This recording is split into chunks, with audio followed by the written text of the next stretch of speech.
What's up, everybody? All right, you guys, so before we get started, if you're not already following me, make sure you hit that follow button and let's get into this story. So today we're going to be talking about 20-year-old Zkira Kemp. So Zkira attended Prairie View A&M Texas University, but she was at home in Killeen, Texas with her mother for the summer break. Now, this takes place in July of 2022, and it's being said that while she was home, she was invited to go on a trip with her friends. So a long-term friend of Zkira by the name of Michael Dukes invited her to go to Maryland with his girlfriend, Rhonda. Rhonda and Zkira were friends as well, and they were supposed to meet another friend by the name of Aiden in Maryland, and they were going to a lake house that was Aiden's father's. Zkira's mother, Jolanda, is saying on the early morning hours of July 3rd, that's when Zkira, Michael, and Rhonda hit the road to go to Maryland. Now, Jolanda is saying even though Zkira was grown, she told Zkira, the only rule that I have is please just keep your location on. Jolanda is saying that a lot of people thought that she was too overprotective over her kids, but she's saying that she just wanted to make sure Zkira was okay because Zkira had no family in Maryland. Zkira didn't know anybody in Maryland but these friends. So Zkira embarked on this road trip with these two friends, and they arrived to Maryland on July 4th. Zkira's mother is saying that she regularly checked in on Zkira and Zkira was fine. But on July 7th is when things started to get a little shaky. So Zkira ended up reaching out to her mother and asking her for money. Now her mother was like, okay, I'm trying to understand, if you're on this road trip with your friends, why are you asking me for money? In so many words, she was trying to tell Zkira, look, even if you ran out of money or whatever the case may be, these are your really good friends. They should be looking out for you. There's no reason why you should be calling home asking for money if you're on a trip that you were invited to by these friends. But Jolanda is saying that she still sent Zkira the money because that's her daughter at the end of the day. So July 7th, she checked the location again right before she went to work. Now, Jolanda is saying that she worked a shift from 5 p.m. to 1 a.m. She's saying she checked the location again around 10 p.m., but when she tried to check it again around 1 a.m., that's when the location was turned off. Jolanda is saying that she didn't think much of it because she's 20, she's out with her friends, maybe she's just having fun. Now, the last location pinged at a bowling alley, so she figured that they were safe, they were okay. But what Jolanda didn't know is right around this time where it was 1 a.m. where she was, it was 2 a.m. where Zkira was, and Zkira had just gotten into a tragic car accident. The next morning, when Jolanda didn't receive a text or a call from Zkira, she thought that it was kind of strange. Later on, Jolanda ended up getting a call from one of her friends saying that you need to reach out to Zkira's friends because one of the parents just reached out to me and said that something happened. This scared Jolanda, and she immediately reached out to this parent, and that's when she found out what actually happened to her daughter. So Jolanda ended up finding out that Zkira was in a tragic car accident and she did not survive. So the stories that people gave Jolanda were totally inconsistent. Now, somebody called her and basically said, look, Zkira was driving drunk, she lost control of the car, and she hit a tree. Zkira's mom had a very hard time believing this because 3 months prior, Zkira was in a car accident where a drunk driver hit her. Zkira was not seriously injured, but her mother knew that ever since that situation, Zkira was very cautious. So she knew Zkira was not driving drunk. When they did tell me, when they finally did say that Kira was, I think it was Michael mom. No, I don't want to lie and say who it was. But when we first heard it, they was like, Kira was driving. She was driving drunk, lost control of the car, and hit a tree. And at first I was like, Kira, if she was that drunk, she would have been like, no, we gonna stay where we at, or, can you get Uber, whatever. But like I said, I don't know what happened. So they're telling this story of Zkira being the one driving and that she was drunk. But a friend of Zkira's came over to the house after all of this happened and told Zkira's mom Zkira was not driving. Zkira posted a story on her social media and Zkira was in the back seat. Now, her mom is shocked because she's like, why would these people lie to me? These are her friends. These are people that allegedly cared about her. Why would they lie about my daughter driving? That's when she started to dig deep into what actually happened, and she talked to Michael's mom. Now, while talking to Michael's mom basically told her, look, Michael, he had open heart surgery. He had all of these very, very serious injuries, but he was no longer in the hospital. Jolanda was very shocked because she's trying to understand, how can somebody have open heart surgery, all of these crazy, y'all, it was a lot of injuries. I can't remember all the injuries. But she was like, how can he have all of these injuries, barely survive this accident, but he's not in the hospital?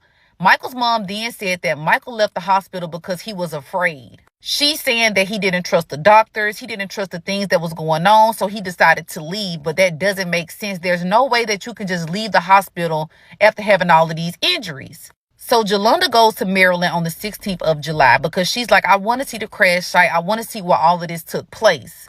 Now, the way Michael and Rhonda described this crash, they was like they were in the woods. They were lost. They didn't know what was going on after they got in a car accident.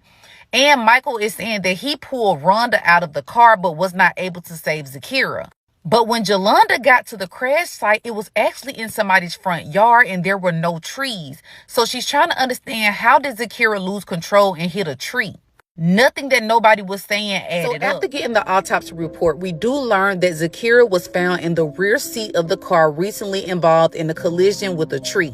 So we also know that the car was engulfed in flames. We know that Zkira was trapped inside and she was sadly burned. But what her mother is trying to understand is, why are the friends lying, saying that Zkira was driving drunk? Why are they blaming their dead friend for the accident? So Jolanda is able to get Rhonda on the phone. And while she's on the phone with Rhonda, Michael is in the background and he's talking. So Jolanda is basically like, look, put Michael on the phone and let Michael talk. And y'all listen to this conversation. They don't need to tell you what to say. You need to tell me here what you're saying. I can hear the people in the background. Give me the phone. You asleep? Hello? Yes. Miss Jolanda, it was me and Kira the whole time. Rhonda was asleep the whole time. Who is this? Who is this? Who is this? I've been trying to talk to you. She's definitely recording. Okay, go ahead.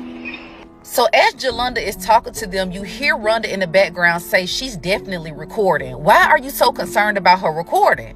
Now, another thing that I have to point out is, allegedly, Michael had 2 collapsed lungs. He had skull fractures, open heart surgery. How is he yelling and carrying on like this for somebody with so many injuries? Tell me your story. Tell me what happened. What you remember since you and Kira was up. Me and Kira was celebrating Rhonda's birthday, as you know this. So I'm not wondering, what story did you hear? No, you tell me what happened. You don't want to say anything. You know what, Michael? What are you talking Let me tell you. I'm going to end the conversation here. I see now where y'all stand, and I'm going to stand mine too. Jolanda constantly asked him, Michael, what happened? Michael, tell me the story. Michael, just tell me something.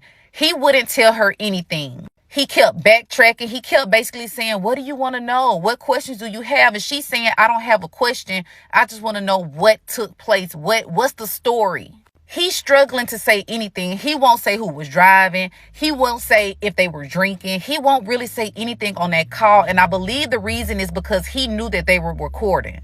After Rhonda said, you know that she's recording, that's when he started talking weird. My thing is, it's proven that she was not driving this car. So why did the friends say that she was? What is going on and what are y'all hiding?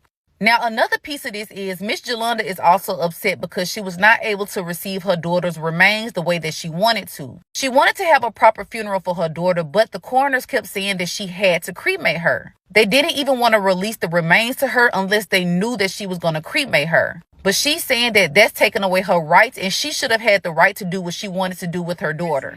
And everything that was from the report, we got the autopsy report and we never got the pictures. And when I called back and asked for the pictures, they told me I would have to get a lawyer or just as a subpoena to receive those pictures and everything. Because the reason I wanted to see the pictures, because the medical examiner report is so inconsistent. It's so many mistakes.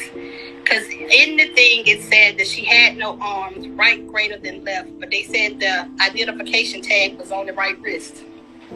But how can they tell you that you got to cremate your child? How?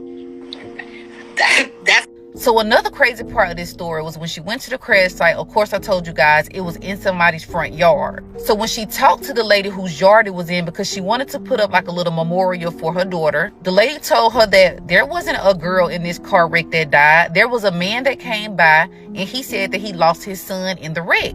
So Miss Jolanda is like, no, this is the wreck that my daughter was in. And that woman was like, no, I'm quite sure there was a man that said his son died in this wreck. The woman said that the man had even came back afterwards with other kids, and they were there basically like memorializing the wreck because they lost their son. Now, with all of this information that we have, this makes Jolanda thinks that something happened before this wreck and that all of this was staged. She's saying that she hasn't heard of a 911 call, and if there was a 911 call, she wants to know who placed it. Now, I have to agree with Zkira's mom, Miss Jolanda. Something about this case is just it's just weird. Now, we've been covering a lot of cases where we see the friends, they've been lying, they've been doing things to their friends, and we're not saying that this is one of those cases, but the way that they're carrying on, it makes it seem like something more happened. So my theory is this, and let me start off by saying everybody is innocent until proven guilty, but what it seems like is somebody else was maybe driving drunk, they saved themselves, got out of the car, and they left Zkira there to die. Now, maybe because Rhonda and Michael were boyfriend and girlfriend, they felt like they wanted to save each other. But at the end of the day, if something else happened, they need to tell this mother. The way Michael jumped on their phone and didn't want Rhonda to talk, that just speaks volumes. Him saying Rhonda was asleep, Rhonda was asleep. Y'all had just left the bowling alley and was turned up. It was on Zkira's story. Something is not adding up. Now, comment below and let me know your thoughts on this case. I know we don't have a real ending because we don't know, but I want to know how y'all feel about this. Some people feel like that it's being blown out of proportion and that this is just an accident and just a tragic thing that happened. But a lot of people think that something is not adding up. Comment below. Let me know your thoughts.